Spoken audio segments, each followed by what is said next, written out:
Hello everyone, I'm CS Vi. Get it?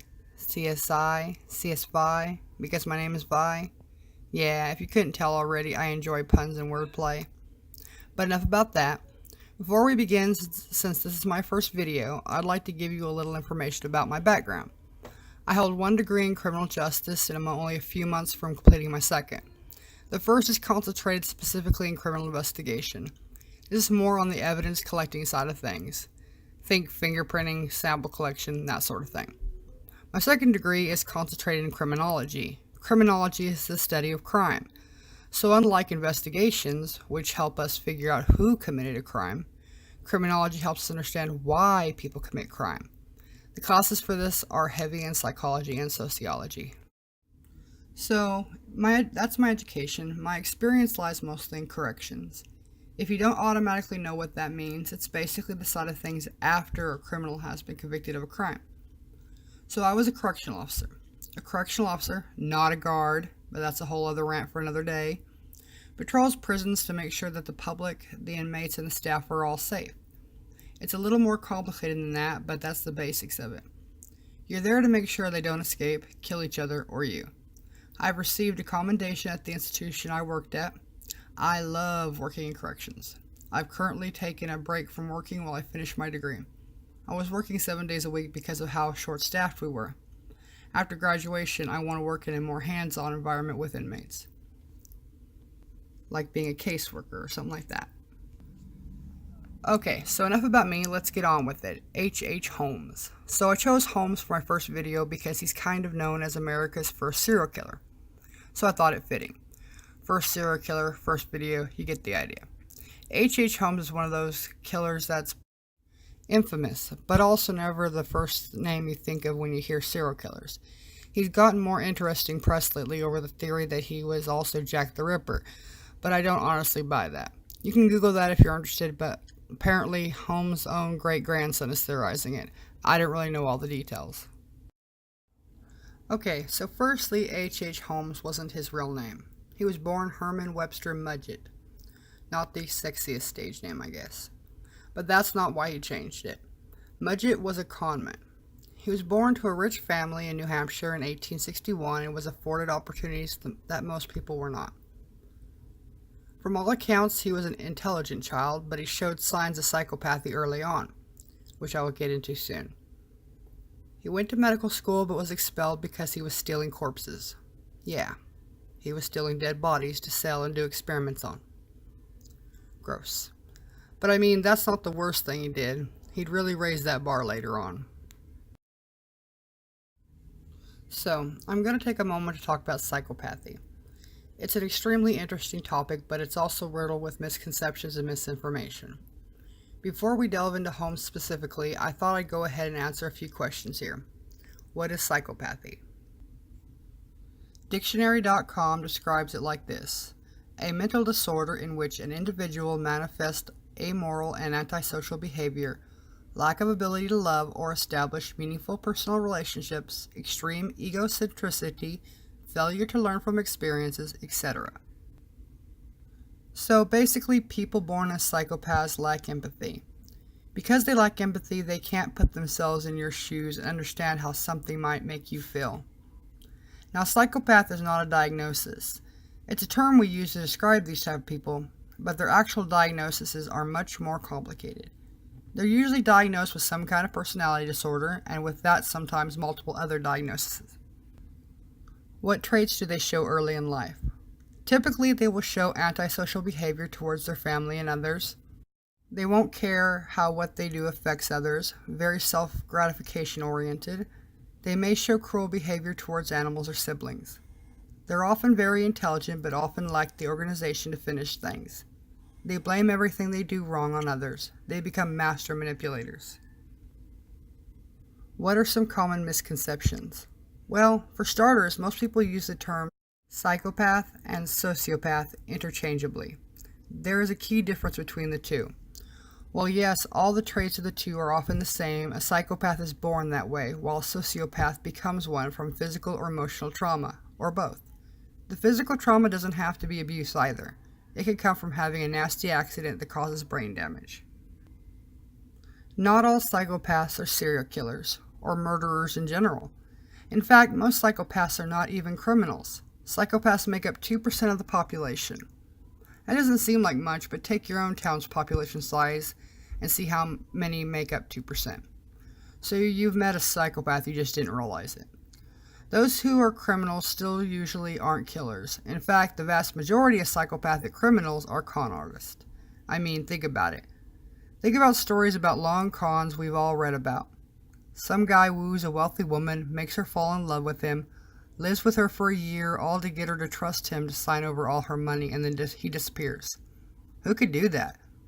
I mean, stealing from a stranger is one thing, but you're investing time and emotion into someone. You have to really make them believe you love them, and then spend that much time with them, and do all that without ever feeling a single thing for them.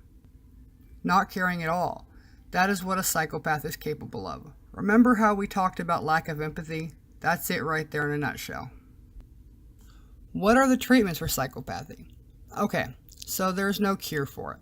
There's no actual medication you can take to give you empathy. It just doesn't exist. But there is therapy, and it is showing some great strides. I often think of the TV show Dexter. Remember how Dexter's dad taught him how he should behave? In my mind, it's kind of like that. Without teaching them how to kill people and get away with it. Ignore that part.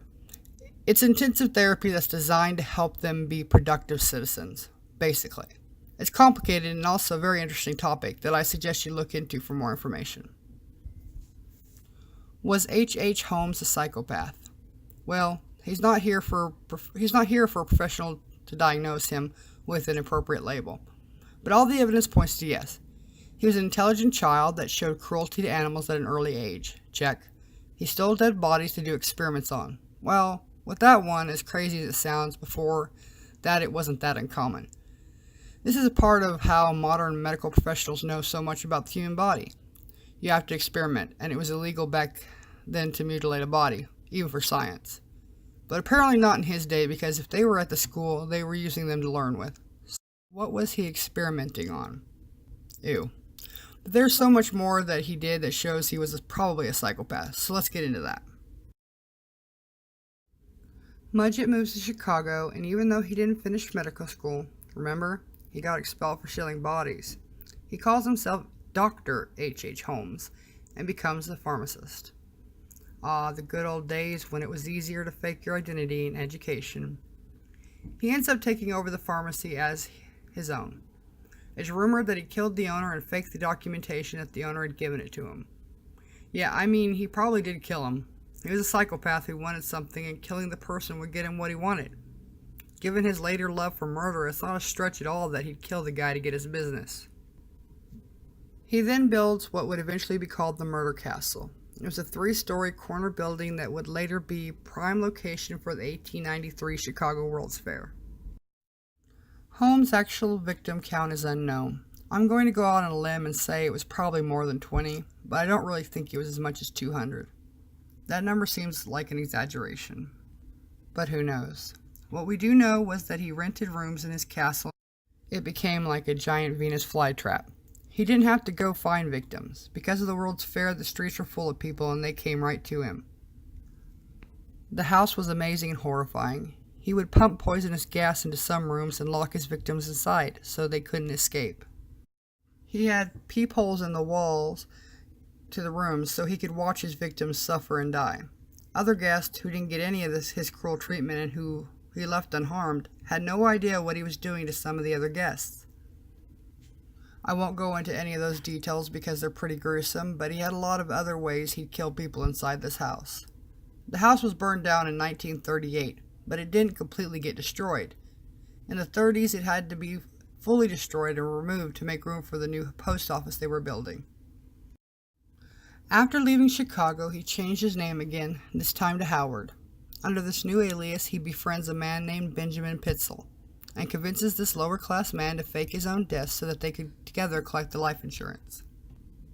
Holmes kills Pitzel because, duh, why would a person who actually enjoys killing people let someone live and only get half of the insurance money?